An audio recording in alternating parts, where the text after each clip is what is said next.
కార్యక్రమాల్ని వచ్చే ఏప్రిల్ 1వ తారీఖు నుంచి మళ్ళీ మార్చి 31వ తారీఖు వరకు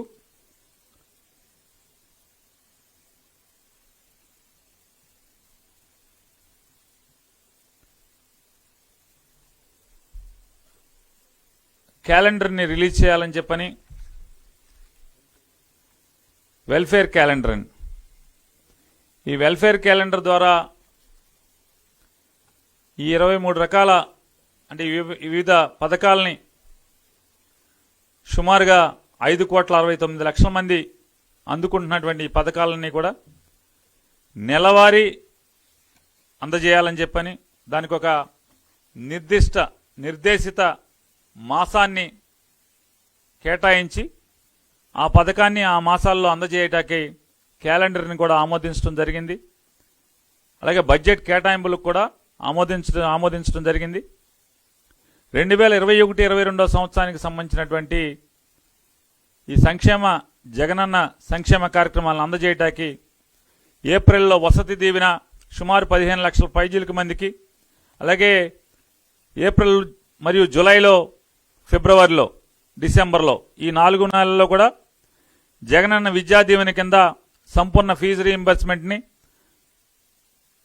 సుమారుగా 18,80,000 పైజీలకు మందికి ఈ పథకం అందజేయటానికి, అలాగే జూన్ మాసంలో జగనన్న విద్యా కానుక దాదాపుగా 42 లక్షల మంది 34,000 మందికి, అలాగే ఏప్రిల్లో రైతులకు వడ్డీ లేని రుణాలు రబీలోను ఖరీఫ్లోను సంబంధించి దాదాపుగా 66,11,000 మంది పైజీలకు మందికి, అలాగే ఏప్రిల్లో డ్వాక్రా చెల్లెలందరూ కూడా వడ్డీ లేని రుణాలని దాదాపు 90,37,000 పైచీలకు మందికి, మేలో 2020 ఖరీఫ్కి సంబంధించి పంటల బీమా చెల్లింపు దాదాపు 9,48,000 మందికి లబ్ధి చేకూరుతుంది. అలాగే మే మరియు అక్టోబరు జనవరి మాసాల్లో అంటే 21-22 సంవత్సరాల్లో 3 దఫాలుగా రైతు భరోసా దాదాపు 54 లక్షల మందికి పైచీలకు మందికి లబ్ధి చేకూరుతుంది. అలాగే మే మాసంలో మత్స్య భరోసా దాదాపు 1,09,000 మంది పైచీలకు మందికి, అలాగే మే నెలలో మత్స్యకార భరోసా కింద డీజిల్ సబ్సిడీ కింద దాదాపుగా 19,000 పడవల మీద ఆధారపడి జీవించే మత్స్యకారులకు, అలాగే జూన్ మాసంలో వైఎస్ఆర్ చేయూత కింద 24,55,000 పైబడి మందికి, జూలైలో వైఎస్ఆర్ వాహన మిత్ర పథకం కింద దాదాపు 2 లక్షల మందికి 2,74,000 పైబడికి, అలాగే జూలైలో కాపు నేస్తం పథకం కింద దాదాపు 3,27,000 మంది పైచీలకు మందికి, ఆగస్టు మాసంలో రైతులకు వడ్డీ లేని రుణాలు ఖరీఫ్కి 2021 సంబంధించి దాదాపు 25 లక్షల మందికి, ఆగస్టులో ఎంఎస్ఎంఈ అంటే మధ్య తరహా మరియు చిన్న తరహా పరిశ్రమల వారికి స్పిన్నింగ్ మిల్లుకు ఇండస్ట్రియల్ ఇన్సెంటివ్లు చెల్లింపు 9,000 పైచీలకు మంది సంస్థలకి అంటే పరిశ్రమలకి లబ్ధి చేకూరుతుంది. అలాగే ఆగస్టులో నేతన్న నేస్తం పథకం కింద 81,000 మంది పైచీలకు మందికి నేతన్నలకి అందరికి కూడా లబ్ధి చేకూరుతుంది. ఆగస్టు మాసంలో అగ్రిగోల్డ్ బాధితులందరికీ కూడా నగదు చెల్లింపులు జరుగుతాయి. దాదాపుగా 3,34,000 పైచీలకు మందికి అగ్రిగోల్డ్ బాధితులకి ఈ పరిహారం లభిస్తుంది. సెప్టెంబర్ మాసంలో వైఎస్ఆర్ ఆసరా కింద దాదాపు 87,74,000 పైచీలకు మందికి, అక్టోబర్లో జగనన్న తోడు పథకం కింద దాదాపు 9,05,000 మందికి, అలాగే అక్టోబర్లో టైలర్లు, రజకులు, నాయి బ్రాహ్మణులకు జగనన్న చేదోడు కింద 2,98,000 పైచీలకు మందికి, నవంబర్లో ఆర్థికంగా వెనుకబడిన మహిళలకు ఏదైతే ఇన్నాక మనం చెప్పుకున్నట్టుగా అగ్రవర్ణాలలో ఉన్నటువంటి కమ్మ, రెడ్డి, బ్రాహ్మలు, వైశ్యులు, ఇట్లాంటి క్షత్రియులు, ఇట్లా ఆర్య వైశ్య వీళ్ళందరికీ కూడా ఆ మాసంలో నవంబర్ మాసంలో పథకం ద్వారా లబ్ధి చేకూర్చడం జరుగుతుంది. దాదాపుగా 6 లక్షల పైబడి లబ్ధిదారులు ఉంటారనేది ప్రభుత్వానికి ఉన్నటువంటి అంచనా. అలాగే జనవరి మాసంలో 2022 అమ్మఒడి పథకం కింద 44 లక్షల పైబడి అమ్మఒడి పథకం కింద తల్లులకు లబ్ధి చేకూరేలాగా ఇవన్నీ కూడా క్యాలెండర్ని ఆమోదిస్తూ తీర్మానం చేయడం జరిగింది. ఈ సంక్షేమ కాలమాన పట్టిక ద్వారా దాదాపుగా సరాసరి 8 కోట్ల పైచిలుకు మందికి అంటే పథకం అంటే ఒక మనిషికి 2-3 రకాలుగా కూడా పథకాల ద్వారా లబ్ధి చేకూరడం ద్వారా మనం సంఖ్య చూసుకుంటే సుమారు 8 కోట్ల పైచిలుకు మంది వస్తుంది. ఈ 23 పథకాలు కాకుండా నెలవారీ ఇచ్చేటువంటి పెన్షన్లు కానీ, రేషన్ బియ్యం కానీ, ఆరోగ్యశ్రీ కానీ, అలాగే హాస్పిటల్లో వైద్యం చేసుకుని ఇంటికి వెళ్ళిన తర్వాత వారికి లభించేటువంటి ఆరోగ్య ఆసరా కానీ, చిన్నపిల్లలకి అందిస్తున్నటువంటి గోరుముద్ద కానీ, జగనన్న గోరుముద్ద కానీ, అలాగే సంపూర్ణ పోషణ పథకం లాంటి కానీ, అలాగే మొన్న అందించినటువంటి ఇంటి స్థలాలు కానీ, ఇలా ఈ సంక్షేమ కార్యక్రమాలు కాకుండా మిగతా వాటి ద్వారా అన్నీ చూసుకుంటే కనుక బియ్యం ఇచ్చే పథకం కానీ అన్నీ చూసుకుంటే సుమారుగా 12 కోట్ల మంది దాకా, అంటే మనం మనుషులను లెక్క పెట్టుకుంటే అంతమంది ఈ జగన్ గారి సంక్షేమ రాజ్యంలో ఇన్నిసార్లు, అంటే మనకున్న జనాభాకి ఎన్నో రెట్లుగా సంక్షేమ ఫలాలని ప్రజలు అందుకునే పరిస్థితి వాళ్ళు మనం ఆచరణలో చూసాం. ఇవన్నీ కూడా కాలమానం ప్రకారం ఇవ్వాలి. సంక్షేమ కాలమాన పట్టికని ఆమోదించి తద్వారా ఏ మాసంలో ఏదనేది ఖచ్చితంగా ఇచ్చేదానికి కూడా ఈరోజు కేబినెట్ ఆమోదం చేయడం జరిగింది. ఇకపోతే పేదవాళ్లలో అపార్ట్మెంట్ల కోసం కాగితాలు పెట్టుకున్నటువంటి వారికి అందులో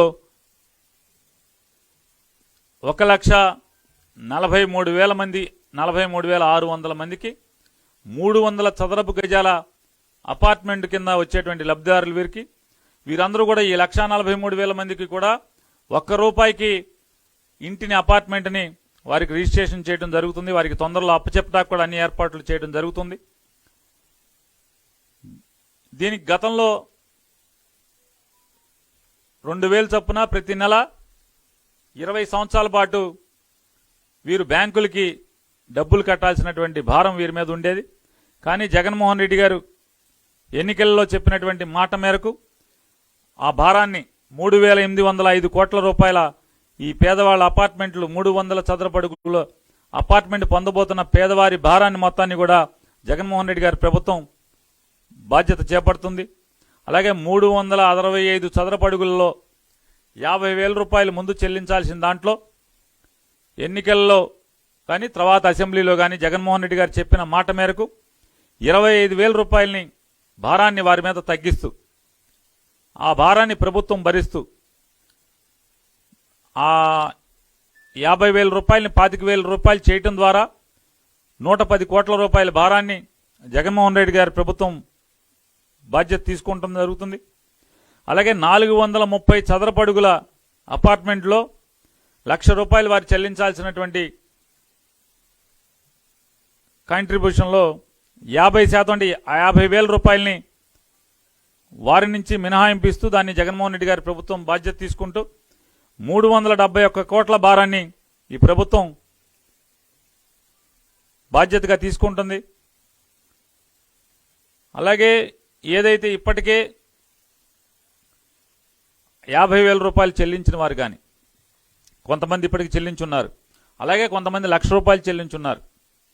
వీరందరికీ ఎవరైతే పూర్తిగా చెల్లించిన వారు ఉన్నారో ఆ డబ్బుల్ని వెనక్కి ఈటాకు కూడా కేబినెట్ తీర్మానం చేయడం జరిగింది. అదొక్కటే కాకుండా అపార్ట్మెంట్లు అప్లికేషన్ పెట్టుకుని జగన్మోహన్ రెడ్డి గారి ఇంటి స్థలం పథకంలో స్థలం పొందిన వారికి డబ్బుల్ని కూడా వెంటనే వారికి వెనక్కి చెల్లించమని కూడా చెల్లించడానికి కేబినెట్ తీర్మానం చేయడం జరిగింది. ఈ మొత్తం కలిసి 469 కోట్ల రూపాయలని ప్రజలకి వెనక్కి తిరిగి ఇవ్వటానికి కూడా రాష్ట్ర మంత్రిమండలి ఆమోదం చేయడం జరిగింది. ఇది తొందరలోనే వీరికి డబ్బు వెనక్కి పంపించి వీరి అపార్ట్మెంట్లను కూడా అపరిష్కృతంగా సగంలో నిర్మాణంలో ఉన్నటువంటి వీటన్నిటిని కూడా పూర్తి చేసి తొందరలోనే వారికి ఈ పేదవారందరికీ కూడా వారి ఇంటి కలని, సొంత ఇంటి కలని నెరవేర్చే బాధ్యతను కూడా జగన్మోహన్ రెడ్డి గారి ప్రభుత్వం బాధ్యత తీసుకోవడం జరిగింది. అలాగే కొత్తగా 2021 సంవత్సరం ఏప్రిల్ నుంచి కొత్తగా వచ్చేటువంటి ప్రైవేట్ లేఅవుట్లన్నింటినీ కూడా అన్నిటిలో కూడా 5% భూమిని పేద వర్గాలకు కేటాయించేందుకు ప్రభుత్వానికి బదలాయించేలా చట్ట సవరణకు కేబినెట్ ఆమోదం చేయడం జరిగింది. ఇప్పటికే ఉన్నటువంటి 10% ఓపెన్ స్థలాలు కేటాయించాల్సినటువంటి నియమానికి ఇది అదనంగా ఏర్పాటు చేయడం జరిగింది.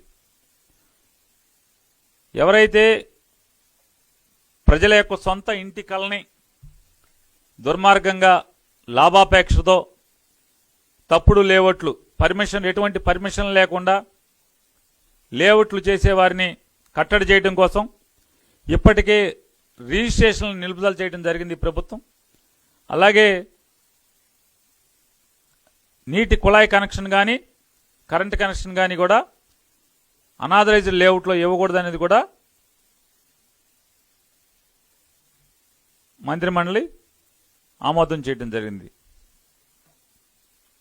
ఇక రైతు భరోసా కేంద్రాలకి అనుసంధానంగా multipurpose facility centre Jaganmohan Reddy గారు ఏదైతే ఆయన ఆలోచన మేరకు ప్రభుత్వంలోకి వచ్చినటువంటి 1 సంవత్సరం పైబడి ఈ మాసాలు జరిగినటువంటి కాలంలో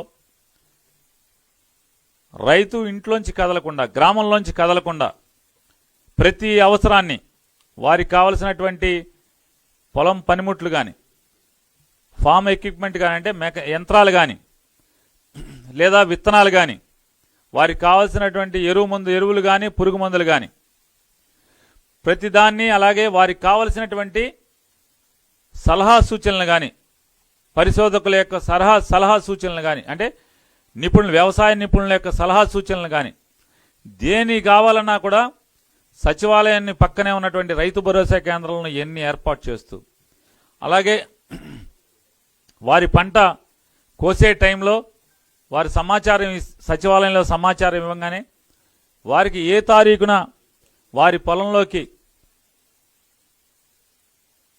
ప్రభుత్వం చేపట్టినటువంటి కొనుగోలు కేంద్రం ద్వారా మనుషులు వచ్చి వారి పంటని పొలంలోంచే తీసుకెళ్లి వారి డబ్బుల్ని వారి ఊరు కదలకుండా బ్యాంక్ అకౌంట్లోకి ఎలా అయితే ట్రాన్స్ఫర్ చేసి అంటే రైతుకి అన్ని రకాల సౌకర్యాలు ఏమేం కావాలో ఇప్పటికే ప్రభుత్వం నిర్ణయించి అమలు చేసే బాధ్యత తీసుకుని అమలు చేస్తుంది. ఇంకా దానిలో భాగంగా రైతు ఎక్కడన్నా వారి పండించిన పంటని దాచుకోవాలంటే కనుక దానికి కావలసినటువంటి గోడౌన్లు కానీ కోల్డ్ స్టోరేజ్లు కానీ ఇలాంటి సౌకర్యాలన్నీ కూడా ఏర్పాటు చేయడం కోసం 2,718 కోట్ల రూపాయలతో మల్టీపర్పస్ ఫెసిలిటీ సెంటర్లను ఏర్పాటు చేయడానికి కూడా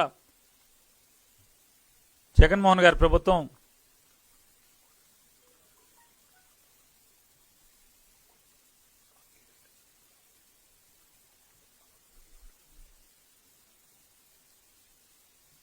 ఈ 2021-22 సంవత్సరంలో ఈ కార్యక్రమాలు చేపట్టాకి తీర్మానించడం జరిగింది. అలాగే చిత్తూరు జిల్లా పెనుమూరు కార్వేటి నగరం ఈ 2 ప్రాంతాల్లో కూడా 50 పడకల ఆసుపత్రులుగా అక్కడ ఉన్నటువంటి పిహెచ్సిలను అప్గ్రేడ్ చేస్తూ పెనుమూరులో 28 మంది వైద్యేతర సిబ్బందిని అలాగే కార్వేటి నగరంలో 31 మంది వైద్యేతర సిబ్బందిని నియామకం కొరకు కూడా ఆమోదం చెల్లించడం జరిగింది. అలాగే పశ్చిమ గోదావరి జిల్లా కొవ్వూరులోని ప్రభుత్వ డిగ్రీ కాలేజీనకు 24 మంది అధ్యాపక మరియు 14 మంది అధ్యాపకేతర పోస్టులను మంజూరు చేస్తూ మంత్రిమండలి ఆమోదం చేయడం జరిగింది. వైఎస్ఆర్ జిల్లా వైఎస్ఆర్ స్టీల్ ప్లాంట్ నిర్మాణాన్ని జాయింట్ వెంచర్ పార్ట్నర్తో కలిసి ఉక్కు కర్మాగారాన్ని నిర్మాణం చేయడం కోసం state bank of India capital market చూసేటువంటి సంస్థ అయిన ఎస్బీఐ క్యాప్ ద్వారా పారదర్శకమైన పద్ధతిలో జరిగినటువంటి జాయింట్ వెంచర్ పార్ట్నర్కి ఎంపికను ఆమోదిస్తూ మంత్రిమండలి తీర్మానం చేయడం జరిగింది. అలాగే ఈ ఉక్కు ఫ్యాక్టరీ కడపలో జరిగేటువంటి వైఎస్ఆర్ స్టీల్ ప్లాంట్ నిర్మాణం తొలి దశలో 10,082 కోట్ల రూపాయల పెట్టుబడిని అలాగే రెండవ దశలో 6,000 కోట్ల రూపాయల పెట్టుబడితోనూ ఈ ఉక్కు కర్మాగారాన్ని నిర్మాణం చేయడానికి ప్రభుత్వం నిర్ణయం చేయడం జరిగింది. అలాగే మనందరికీ తెలుసు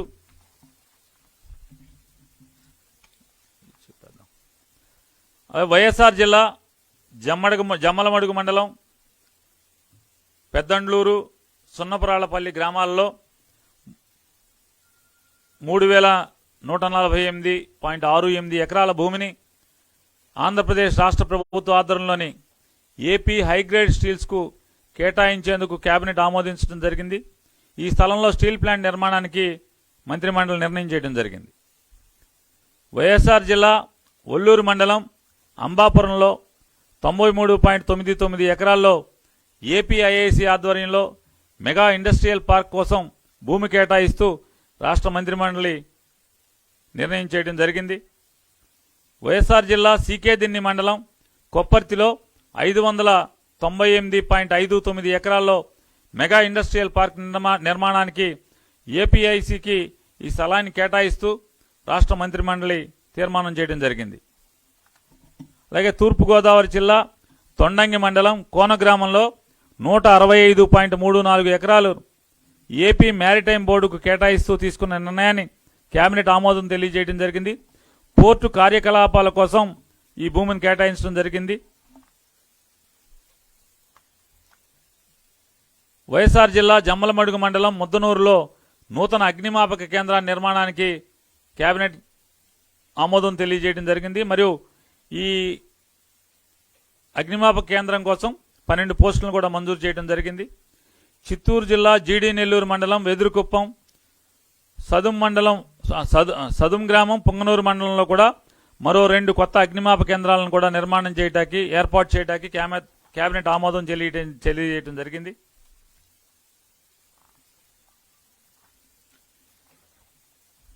కాకినాడలోని కాకినాడ ఎస్సీజెడ్ కోసం భూసేకరణ నోటిఫికేషన్ ఇచ్చి ఎన్నో సంవత్సరాలుగా ప్రభుత్వాలు ఇచ్చినటువంటి లేకపోతే ఇవ్వజూపినటువంటి పరిహారాన్ని ముట్టుకోకుండా మా భూమి మాకే కావాలి, మేము వ్యవసాయం తప్పితే మాకేమీ తెలియదు అని చెప్పని సుదీర్ఘకాలంగా అలుపెరగని పోరాటం చేస్తున్నటువంటి, భూమి మీద బమకారంతో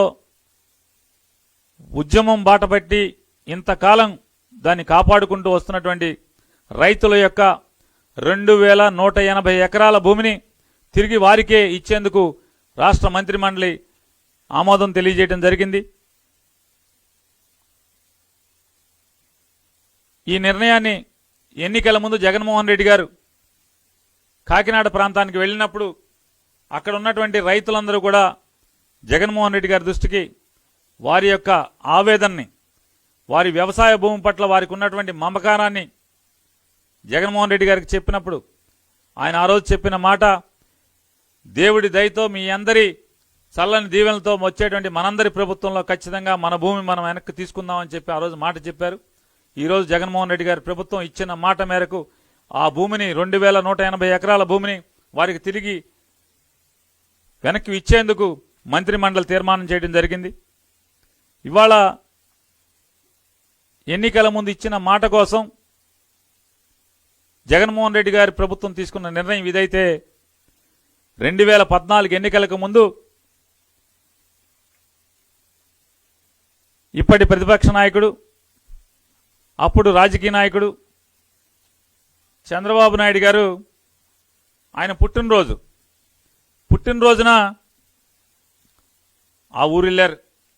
ఆ సెజ్ భూములో ఉన్నటువంటి 2180 ఎకరాల భూముల్లోకి వెళ్ళి అక్కడ రైతులతో ఇవాళ నా పుట్టినరోజు మా ఇంట్లో చేసుకోను, మా కుటుంబ సభ్యులతో చేసుకొని మీతో చేసుకుంటానని చెప్పని తలగట్టు చుట్టి తలపాగా చుట్టి ఆయన నాగలి పట్టి దున్నుతూ ఆయన మాట్లాడాడు. మన ప్రభుత్వం రాగానే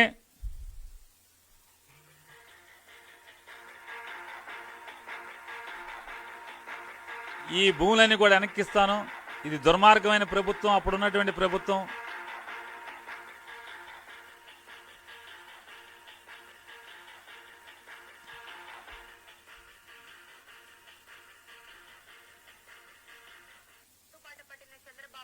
భూముల్లో ఏరువాక సాగించారు. రైతులతో కలిసి పొలం దున్నిన చంద్రబాబు సర్కార్ పేదల భూములు లాక్కుని ప్రైవేటు వ్యక్తులకు ఇవ్వడంపై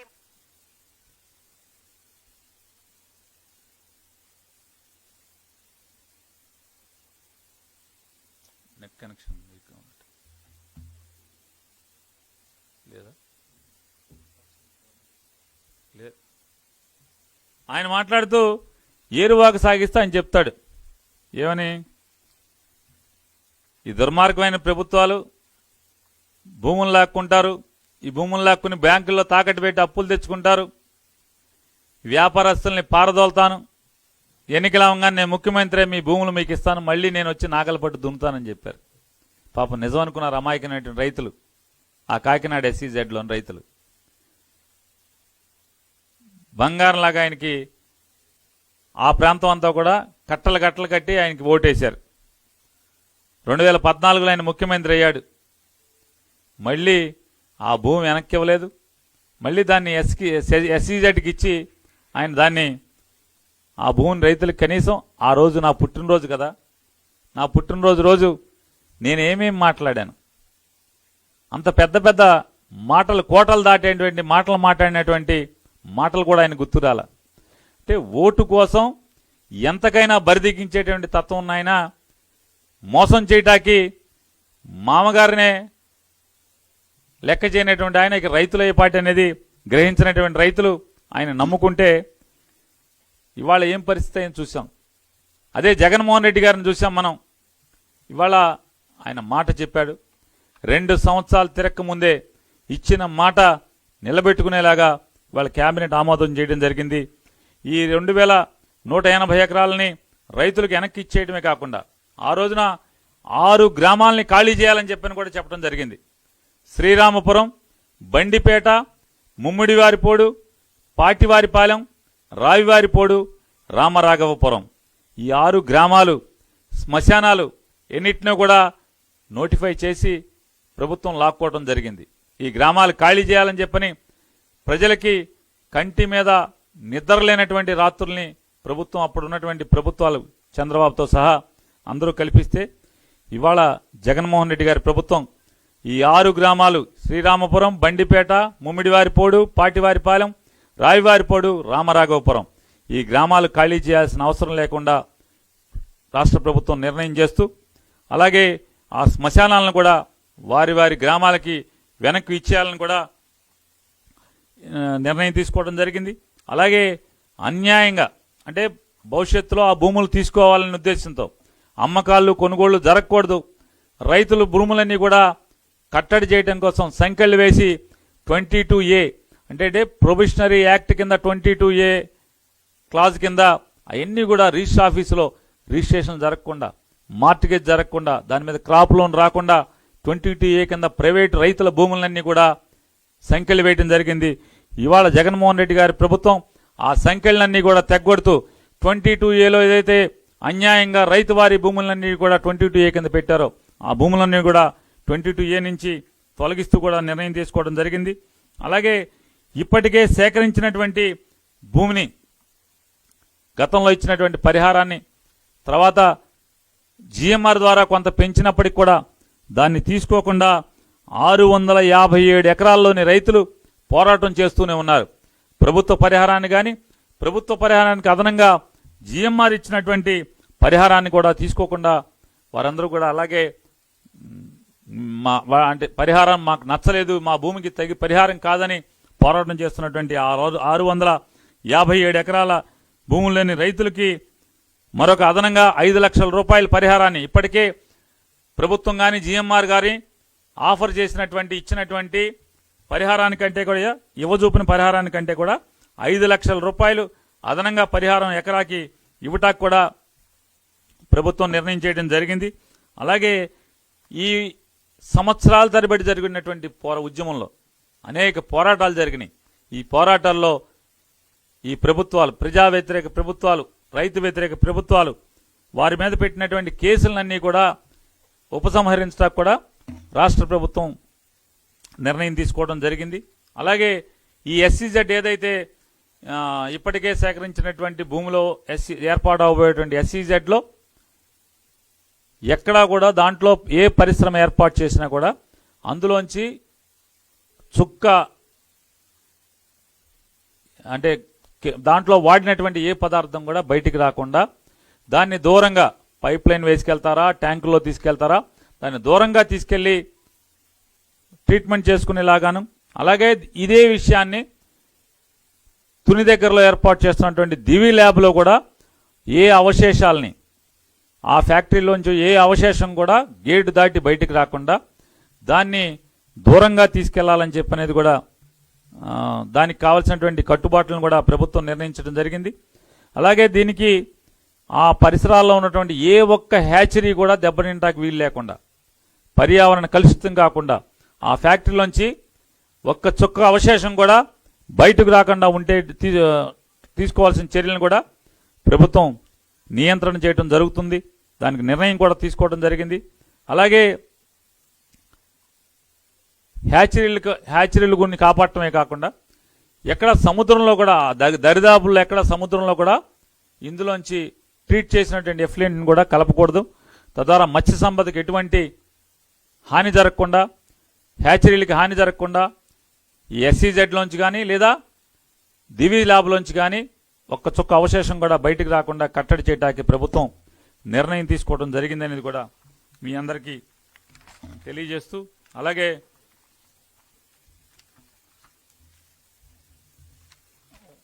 వైజాగ్ స్టీల్ ఫ్యాక్టరీ గురించి కూడా చర్చ రావటం జరిగింది. దానికి జగన్మోహన్ రెడ్డి గారి నాయకత్వంలో మొన్న ఇప్పటికే జగన్మోహన్ రెడ్డి గారు విశాఖపట్నం వెళ్ళినప్పుడు అక్కడ ఉన్నటువంటి కార్మికులతో కానీ, కార్మిక సంఘాలతో కానీ, పోరాటం చేస్తున్నటువంటి ప్రజా సంఘాలతో కానీ జగన్మోహన్ రెడ్డి గారు చర్చించడం, వారి అభిప్రాయాన్ని స్పష్టంగా వారికి తెలియజెప్పడం జరిగింది. ఇప్పటికే జగన్మోహన్ రెడ్డి గారు కేంద్ర ప్రభుత్వానికి, ప్రధానమంత్రికి ఈ ఫ్యాక్టరీని మూయకుండా ఉన్నటువంటి ప్రత్యామ్నాయ మార్గాలన్నీ కూడా ఎత్తి చూపుతూ ఉత్తరం రాయటం జరిగింది. ఎంపీల్ని పంపించడం జరిగింది. అలాగే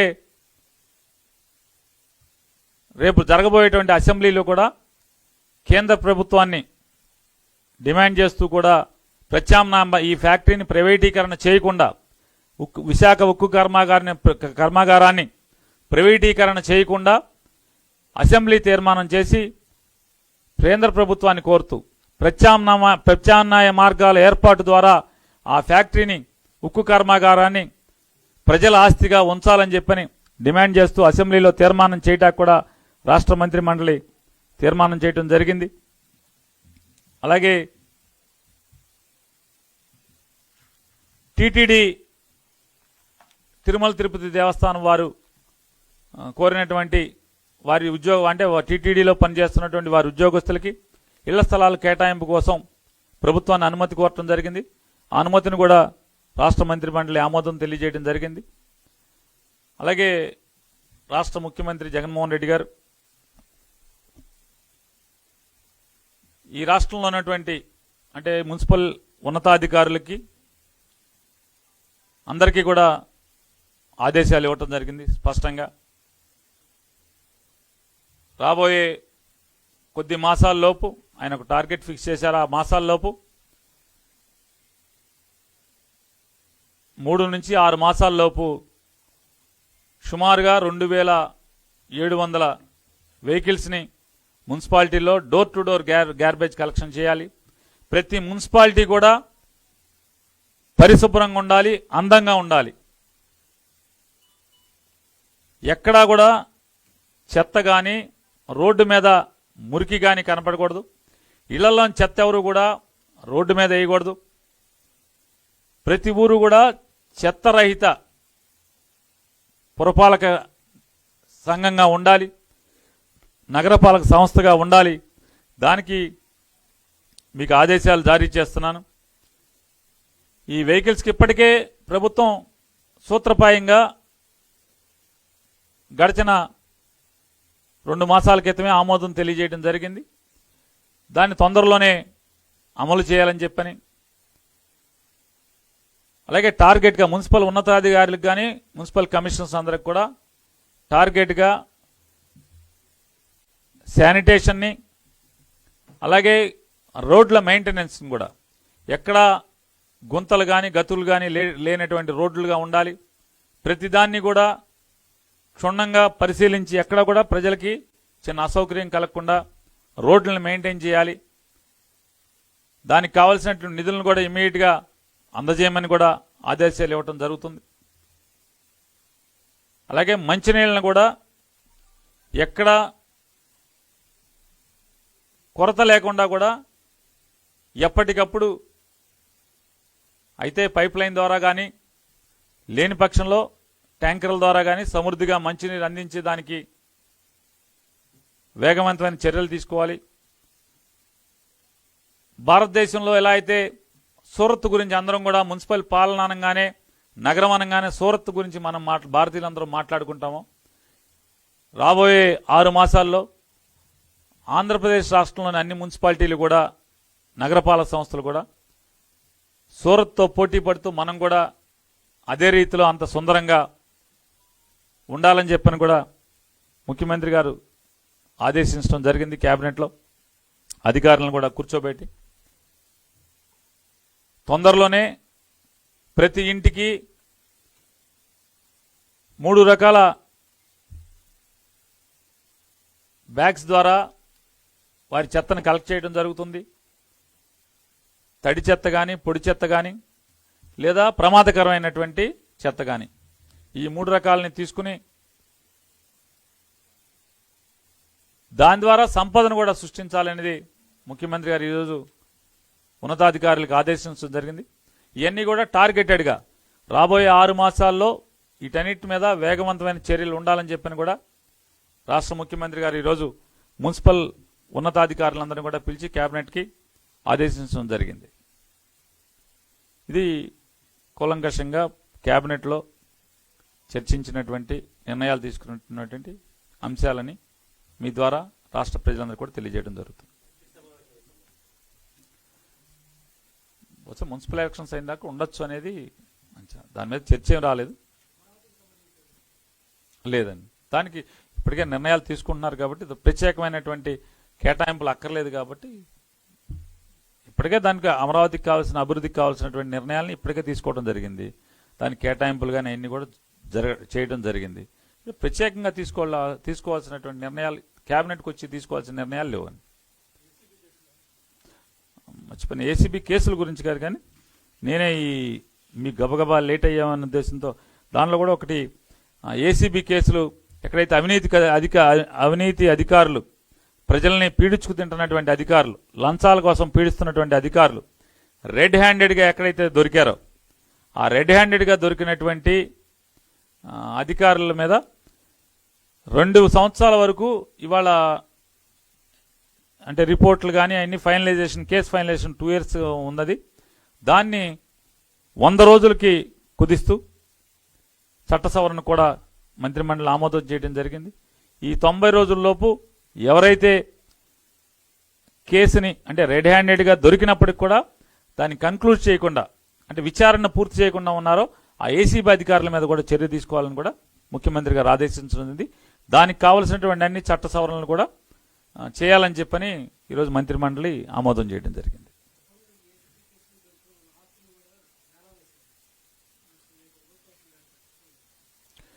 మా ప్రభుత్వం పట్టించుకోలేనేది నిందేయటం అది అన్యాయం.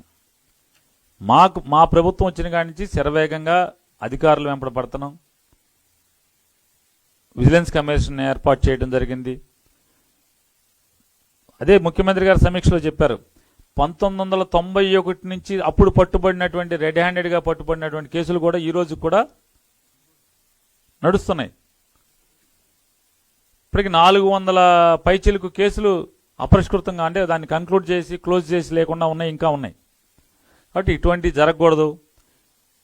పచ్చిగా నిర్లజ్జగా ప్రజల్ని డబ్బు కోసం పీడిస్తున్నటువంటి ఏ అధికారైనా దొరికినప్పుడు దాని పరిసమాప్తి కూడా తొందరగా ఉండాలి.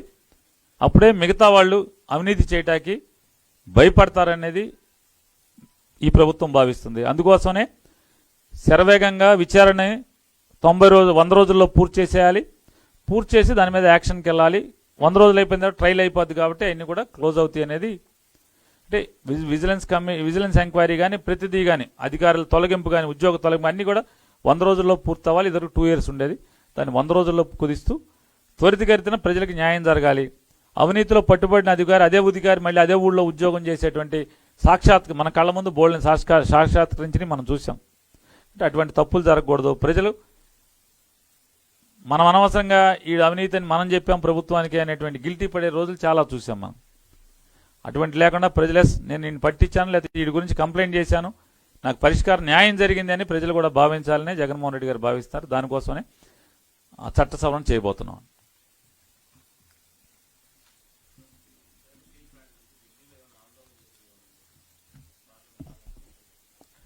ఆందోళన చేసే స్థితి వచ్చినప్పుడు ఖచ్చితంగా ఆందోళన చేయడానికి జగన్మోహన్ రెడ్డి గారు వెనకాడే మనిషి కాదు, వైఎస్ఆర్ కాంగ్రెస్ పార్టీ వెనకాడేది కాదు.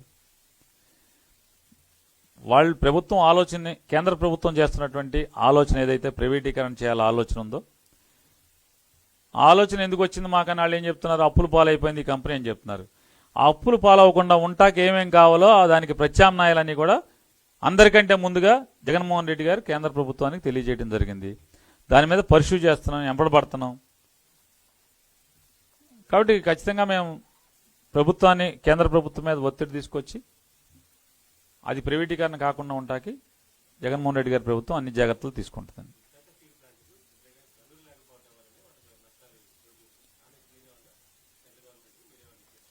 మీరు చెప్పిన మాట జగన్మోహన్ రెడ్డి గారు ఇప్పటికే రిక్వెస్ట్ చేయడం జరిగింది. మొట్టమొదటిగా స్పందించిన ఆయన జగన్మోహన్ రెడ్డి గారు, స్పందించి దాని పరిష్కార మార్గాలన్నీ కూడా కేంద్రానికి సూచించిన ఆయన జగన్మోహన్ రెడ్డి గారు. కాబట్టి ఆ దిశగానే మేము ప్రయాణిస్తున్నాం, ఆ దిశగానే కేంద్ర ప్రభుత్వం మీద ఒత్తిడి తెచ్చే ప్రయత్నం చేస్తున్నాం.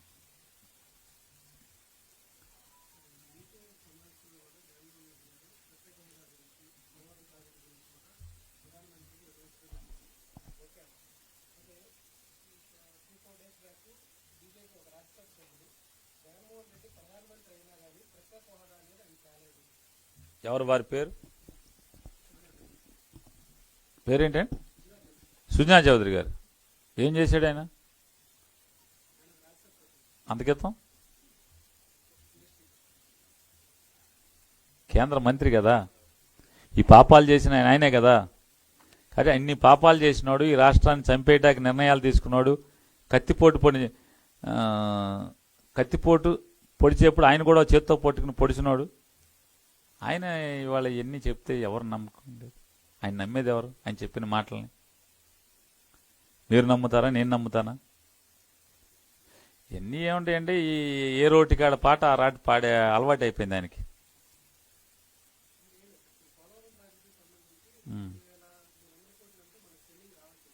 ఇప్పుడు ఆ మాట ఆయన మాట్లాడలేదనుకోండి చౌదరి గారు, ఎక్కడుంటాడు ఆయన?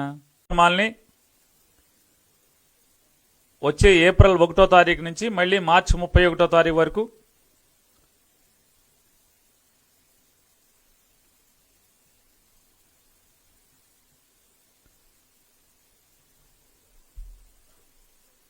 క్యాలెండర్ని రిలీజ్ చేయాలని చెప్పని,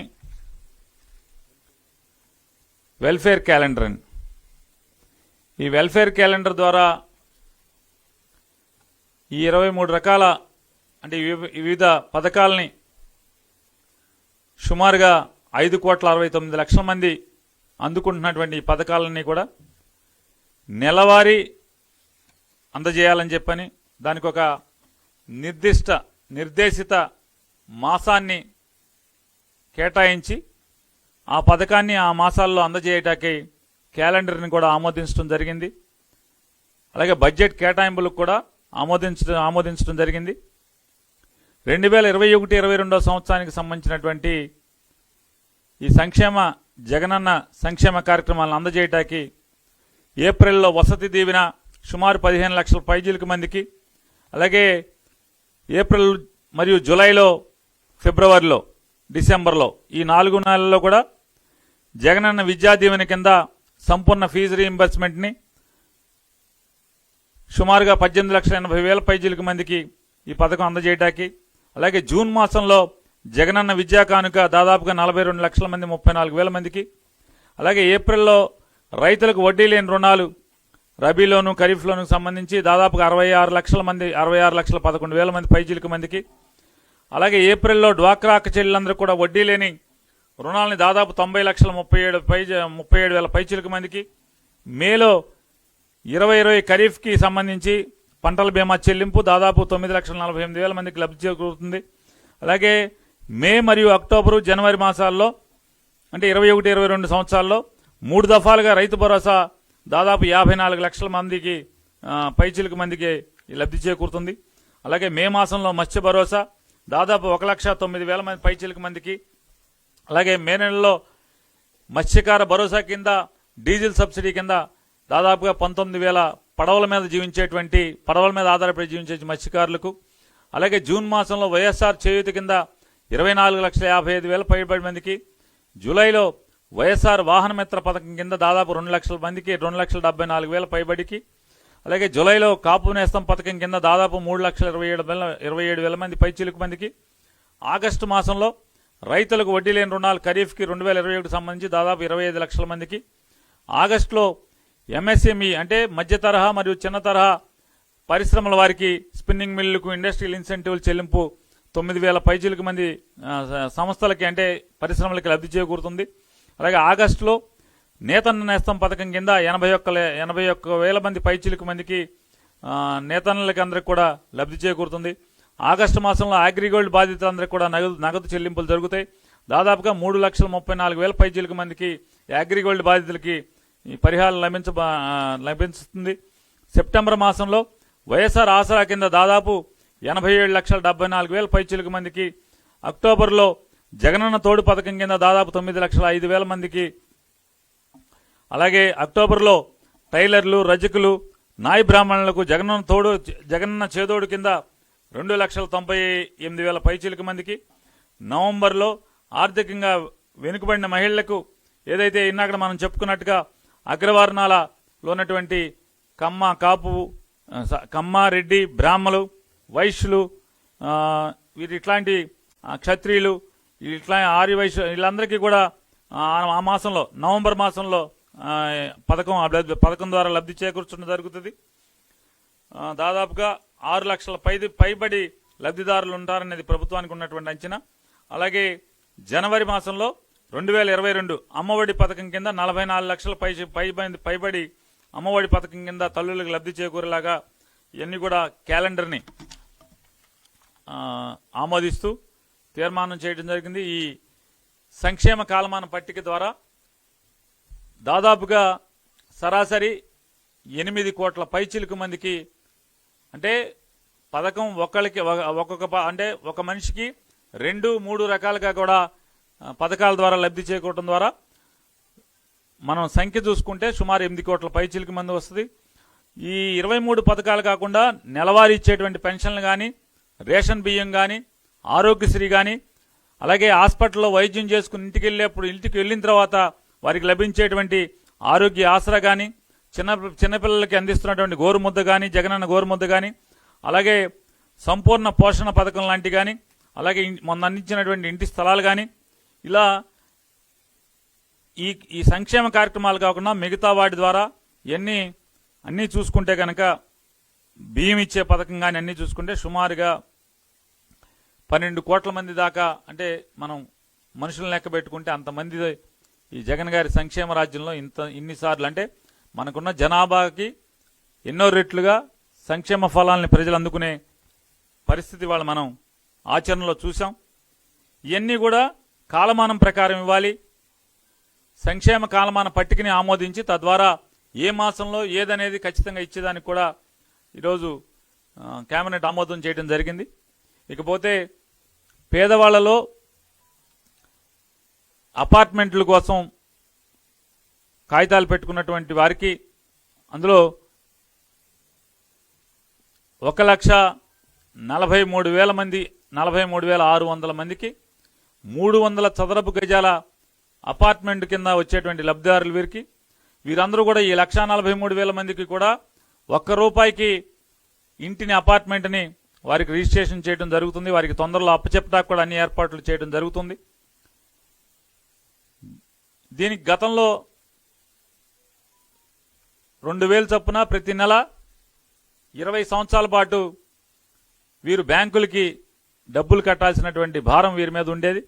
కానీ జగన్మోహన్ రెడ్డి గారు ఎన్నికల్లో చెప్పినటువంటి మాట మేరకు ఆ భారాన్ని 3,805 కోట్ల రూపాయల ఈ పేదవాళ్ల అపార్ట్మెంట్లు 300 చదరపడుగుల అపార్ట్మెంట్ పొందబోతున్న పేదవారి భారాన్ని మొత్తాన్ని కూడా జగన్మోహన్ రెడ్డి గారి ప్రభుత్వం బాధ్యత చేపడుతుంది. అలాగే 365 చదరపు అడుగుల్లో 50,000 రూపాయలు ముందు చెల్లించాల్సిన దాంట్లో ఎన్నికల్లో కానీ తర్వాత అసెంబ్లీలో కానీ జగన్మోహన్ రెడ్డి గారు చెప్పిన మాట మేరకు 25,000 రూపాయలని భారాన్ని వారి మీద తగ్గిస్తూ ఆ భారాన్ని ప్రభుత్వం భరిస్తూ ఆ 50,000 రూపాయలని 25,000 రూపాయలు చేయటం ద్వారా 110 కోట్ల రూపాయల భారాన్ని జగన్మోహన్ రెడ్డి గారి ప్రభుత్వం బాధ్యత తీసుకుంటం జరుగుతుంది. అలాగే 430 చదరపు అడుగుల అపార్ట్మెంట్లో 1,00,000 రూపాయలు వారు చెల్లించాల్సినటువంటి కాంట్రిబ్యూషన్లో 50% అంటే 50,000 రూపాయలని వారి నుంచి మినహాయింపిస్తూ దాన్ని జగన్మోహన్ రెడ్డి గారి ప్రభుత్వం బాధ్యత తీసుకుంటూ 371 కోట్ల భారాన్ని ఈ ప్రభుత్వం బాధ్యతగా తీసుకుంటుంది. అలాగే ఏదైతే ఇప్పటికే 50,000 రూపాయలు చెల్లించిన వారు కానీ కొంతమంది ఇప్పటికి చెల్లించున్నారు, అలాగే కొంతమంది 1,00,000 రూపాయలు చెల్లించున్నారు. వీరందరికీ ఎవరైతే పూర్తిగా చెల్లించిన వారు ఉన్నారో ఆ డబ్బుల్ని వెనక్కి ఈటాకు కూడా కేబినెట్ తీర్మానం చేయడం జరిగింది. అదొక్కటే కాకుండా అపార్ట్మెంట్లు అప్లికేషన్ పెట్టుకుని జగన్మోహన్ రెడ్డి గారి ఇంటి స్థలం పథకంలో స్థలం పొందిన వారికి డబ్బుల్ని కూడా వెంటనే వారికి వెనక్కి చెల్లించమని కూడా చెల్లించడానికి కేబినెట్ తీర్మానం చేయడం జరిగింది. ఈ మొత్తం కలిసి 469 కోట్ల రూపాయలని ప్రజలకి వెనక్కి తిరిగి ఇవ్వటానికి కూడా రాష్ట్ర మంత్రిమండలి ఆమోదం చేయడం జరిగింది. ఇది తొందరలోనే వీరికి డబ్బు వెనక్కి పంపించి వీరి అపార్ట్మెంట్లను కూడా అపరిష్కృతంగా సగం సగంలో నిర్మాణంలో ఉన్నటువంటి వీటన్నిటిని కూడా పూర్తి చేసి తొందరలోనే వారికి ఈ పేదవారందరికీ కూడా వారి ఇంటి కలని సొంత ఇంటి కలని నెరవేర్చే బాధ్యతను కూడా జగన్మోహన్ రెడ్డి గారి ప్రభుత్వం బాధ్యత తీసుకోవడం జరిగింది. అలాగే కొత్తగా 2021 సంవత్సరం ఏప్రిల్ నుంచి కొత్తగా వచ్చేటువంటి ప్రైవేట్ లేఅవుట్లన్నింటినీ కూడా అన్నింటిలో కూడా 5% భూమిని పేద వర్గాలకు కేటాయించేందుకు ప్రభుత్వానికి బదలాయించేలా చట్ట సవరణకు కేబినెట్ ఆమోదం చేయడం జరిగింది. ఇప్పటికే ఉన్నటువంటి 10% ఓపెన్ స్థలాలు కేటాయించాల్సినటువంటి నియమానికి ఇది అదనంగా ఏర్పాటు చేయడం జరిగింది. ఎవరైతే ప్రజల యొక్క సొంత ఇంటి కలని దుర్మార్గంగా లాభాపేక్షతో తప్పుడు లేఅవుట్లు ఎటువంటి పర్మిషన్ లేకుండా లేఅవుట్లు చేసేవారిని కట్టడి చేయడం కోసం ఇప్పటికే రిజిస్ట్రేషన్లు నిలుపుదల చేయడం జరిగింది ప్రభుత్వం. అలాగే నీటి కుళాయి కనెక్షన్ కానీ కరెంటు కనెక్షన్ కానీ కూడా అనాథరైజ్డ్ లేఅవుట్లో ఇవ్వకూడదు అనేది కూడా మంత్రిమండలి ఆమోదం చేయడం జరిగింది. రైతు భరోసా కేంద్రాలకి అనుసంధానంగా multipurpose facility centre Jaganmohan Reddy గారు ఏదైతే ఆయన ఆలోచన మేరకు ప్రభుత్వంలోకి వచ్చినటువంటి 1 సంవత్సరం పైబడి ఈ మాసాలు జరిగినటువంటి కాలంలో